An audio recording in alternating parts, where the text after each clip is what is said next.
Hi everyone, I'm Punsintended, but you can call me Puns. In this video, I'll be doing a spin-off on the 100-day hardcore Minecraft challenge. Except instead of 100 days, it's 1 month. And instead of hardcore, it's creative, because I'd probably die to a baby zombie on the first day. So basically a totally different challenge. Anyways, I'll be building every single day in a 32 by 32 plot for 1 month. The world download has a mini scavenger hunt and is available in my Discord server. I started off the week with a simple scene, a spring picnic by the river. I outlined the shape of the river and then colored with sand and gravel. Then I started working on a custom willow-like tree. I added branches and hanging blue orchids.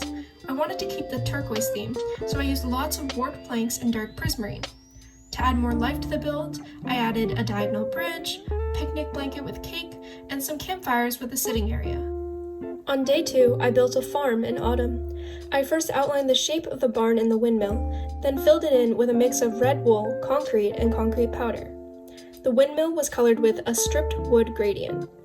I also added some custom trees, used honey blocks in the leaves because I really loved the golden orange color.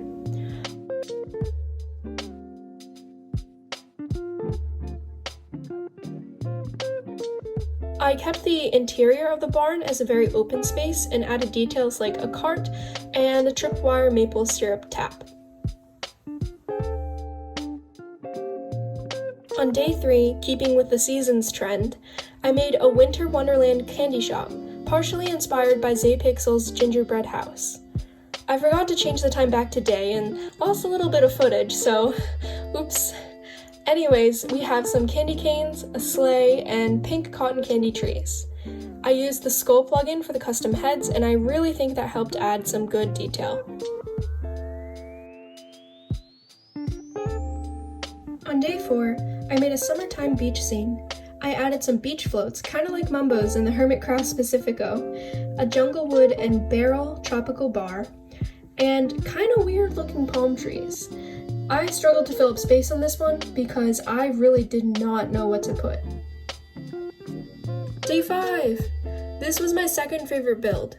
It's a medieval cottagecore house. I started with a wool outline, picked out my palette of diorite, yes, diorite, dark prismarine, and stripped dark oak, and filled it all in. Then I wanted to break up the colors with some greenery. I added finishing touches with a birch tree and pond.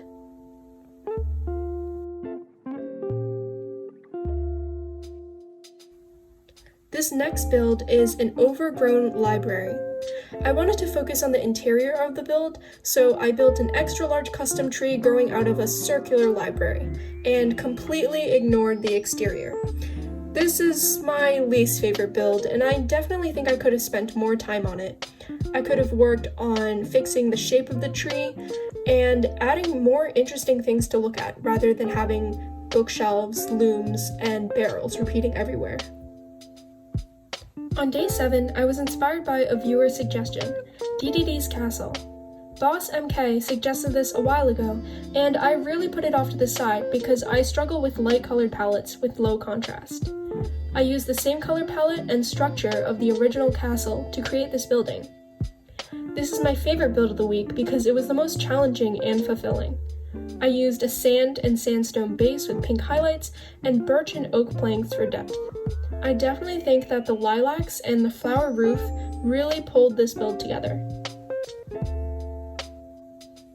If you like this video, make sure to subscribe. I'll also be taking build suggestions in the comments. Once again, the world download is available in my Discord server, and it has a mini scavenger hunt.